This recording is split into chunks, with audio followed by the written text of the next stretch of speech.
Il y a des hommes qui ont vu ce que personne d'autre ne voulait voir. Des hommes qui ont parlé quand tout le monde se taisait. Des hommes qui ont payé le prix fort pour avoir dit la vérité au pouvoir. On les appelle les prophètes. Mais et si derrière les visions célestes et les oracles divins, il y avait quelque chose de profondément humain, de profondément politique, de profondément dangereux?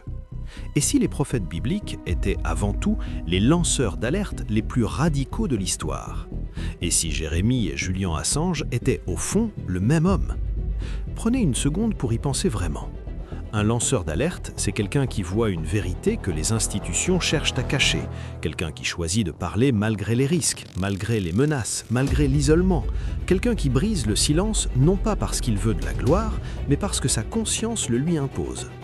Julian Assange a passé des années enfermé dans une ambassade, puis dans une prison de haute sécurité pour avoir publié des documents que les gouvernements voulaient enterrer.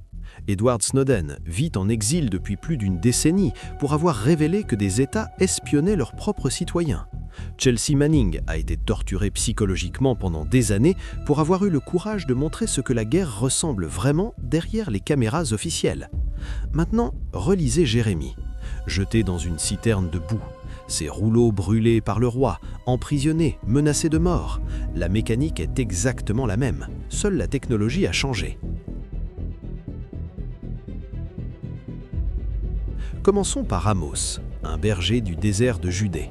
Pas un prêtre, pas un noble, pas un homme de cour, un simple gardien de troupeau. Et pourtant cet homme se lève au 8e siècle avant Jésus-Christ, au cœur du royaume d'Israël en pleine prospérité économique. Et il dit quelque chose d'incroyable. Il dit que cette prospérité est une imposture, que les riches écrasent les pauvres, que les juges sont corrompus, que les marchés sont truqués, que les fêtes religieuses sont du théâtre pendant que les gens meurent de faim. Il dit mot pour mot que Dieu déteste leurs assemblées, qu'il ne peut pas sentir leurs sacrifices et que la justice doit couler comme un torrent qui ne tarit jamais. Ce n'est pas une métaphore théologique, c'est un rapport d'enquête. Pensez à ce que représente Amos socialement.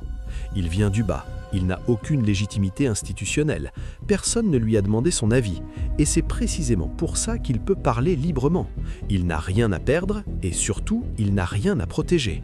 C'est exactement le profil de Frances Haugen, l'ancienne employée de Facebook qui a tout quitté pour révéler comment l'algorithme amplifiait délibérément la haine et la désinformation. Pas une grande figure politique, pas un général, pas un ministre, une femme ordinaire qui a vu quelque chose d'intolérable et qui a choisi de parler. Comme Amos a vu quelque chose d'intolérable dans les marchés de Samarie et a choisi de parler. Et comme tous les lanceurs d'alerte, Amos est chassé. Le grand prêtre Amatzia lui ordonne de fuir, de rentrer en Judée, de se taire. La logique est exactement la même qu'aujourd'hui. Tu parles trop fort, tu déranges trop de monde, alors on te fait taire. Amos ne se tait pas, il continue, et son texte nous est parvenu intact 2800 ans plus tard, pendant qu'Amatzia, lui, a disparu dans l'oubli. Maintenant, pensez à Jérémie, l'un des destins les plus douloureux de toute la Bible.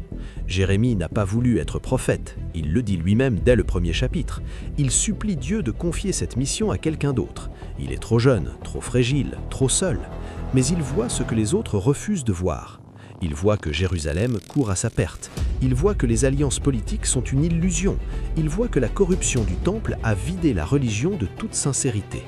Et il le crie dans les rues, depuis les portes de la ville, jusque dans la cour du roi. Ce que Jérémie vit ensuite ressemble à ce que vivent nos lanceurs d'alerte contemporains de façon troublante. Il est arrêté, il est battu, il est jeté dans une citerne de boue pour le faire taire. Ses rouleaux sont brûlés publiquement par le roi Joachim. Ce geste-là, si on le transpose à notre époque, ressemble à la suppression de fichiers, à l'effacement de preuves, à la saisie de serveurs. Jérémie réécrit tout de mémoire. Il ne cède pas. Il pleure, il doute, il maudit parfois le jour de sa naissance, mais il ne cède pas. Assange, enfermé pendant des années à Belmarsh, a continué à communiquer. Snowden, depuis Moscou, continue de prendre la parole. La citerne de boue et la prison de haute sécurité sont des décors différents pour la même tragédie. L'État qui tente d'éteindre une voix qu'il ne peut pas réfuter. Isaïe est peut-être le plus cinématographique d'entre eux. Sa vision inaugurale est stupéfiante, le temple qui tremble, les séraphins qui volent, la fumée qui envahit tout. Mais une fois mandaté, ce qu'il dit est d'une précision politique remarquable. Il dénonce les propriétaires terriens qui accumulent les champs jusqu'à chasser les petits agriculteurs. Il dénonce les élites qui portent des ornements de luxe pendant que le peuple souffre. Il dénonce les dirigeants ivres qui rendent des jugements iniques. Il décrit une société où l'apparence religieuse masque une injustice systémique. Remplacer prêtre par expert, roi par gouvernement et temple par institution internationale. Le texte d'Isaïe pourrait être publié demain dans un journal d'investigation. Il passerait inaperçu dans sa modernité. Et puis, il y a Michée, ce contemporain d'Isaïe, qui prononce peut-être l'une des phrases les plus radicales de tout l'Ancien Testament. Il prédit la destruction du temple, le lieu le plus sacré du monde connu, l'endroit dont tout le monde était convaincu qu'il était intouchable, protégé, garanti. Dire qu'il sera rasé, c'est l'équivalent de publier les câbles diplomatiques secrets qui montrent que les institutions auxquelles on fait confiance sont gangrénées de l'intérieur. C'est ce que Assange a fait avec les câbles du département d'État américain. C'est ce que Snowden a fait avec les documents de la NSA. L'édifice que tout le monde croyait solide s'est fissuré sous la pression d'une seule vérité publiée. Michée n'est pas exécuté. Et des siècles plus tard, lors du procès de Jérémie, ces jugements citeront Michée comme précédent pour ne pas condamner un prophète qui dérange. Les lanceurs d'alertes, eux aussi, créent des précédents. Chaque procès contre Assange, chaque tentative de criminaliser la publication de documents d'intérêt public dessine les contours de ce que nos démocraties sont prêtes à tolérer. L'histoire se rejoue, les acteurs changent, la pièce reste la même. Il faut aller encore plus loin, parce qu'il y a une dimension que l'on néglige souvent quand on parle des prophètes, leur solitude radicale. Ils ne représentent pas un mouvement, ils ne fondent pas de parti, ils n'ont pas de structure derrière eux, pas de réseau protecteur, ils sont seuls avec leurs paroles. Et c'est précisément cette solitude qui les rend crédibles. On ne peut pas les accuser de chercher le pouvoir puisqu'ils n'en veulent pas. On ne peut pas les accuser de servir des intérêts partisans puisqu'ils critiquent tout le monde. Snowden aurait pu rester en silence et continuer sa carrière confortable à la NSA. Haugen aurait pu garder son poste bien payé chez Facebook. Manning aurait pu regarder ailleurs. Assange aurait pu rester dans l'anonymat.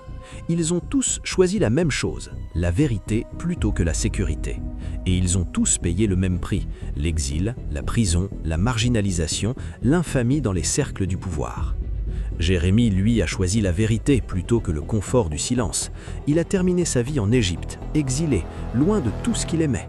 Amos est retourné dans son désert. Michée a disparu de l'histoire officielle. Aucun d'eux n'a connu la gloire de son vivant. Aucun d'eux n'a été remercié par ceux qu'il essayait de sauver. Alors oui, on peut répondre à la question. Les prophètes bibliques étaient des lanceurs d'alerte, pas à la manière moderne avec des serveurs cryptés et des sources anonymes, mais dans l'essence même de ce que signifie lancer une alerte. Voir une réalité que les puissants cherchent à masquer, avoir le courage de la nommer publiquement et accepter les conséquences de ce choix. 3000 ans séparent Amos d'Edward Snowden, ni plus ni moins. Ce qui nous laisse avec une dernière question, une question que vous pouvez garder longtemps après cette vidéo. Dans un monde saturé d'informations, dans un monde où la parole est partout et ne coûte plus rien, est-ce que nous serions capables de reconnaître un prophète si nous en croisions un ? Ou est-ce que nous ferions exactement ce que les contemporains de Jérémie ont fait, l'accuser de semer la panique, le traiter de traître et brûler ses rouleaux ? Les rois de Juda sont oubliés. Les présidents qui ont poursuivi les lanceurs d'alerte seront peut-être oubliés aussi. Mais Jérémie résonne encore. Et quelque part, dans les archives de Wikileaks ou dans les mémoires d'un homme en exil, quelque chose résonne de la même façon. La vérité, elle, ne se laisse pas emprisonner longtemps.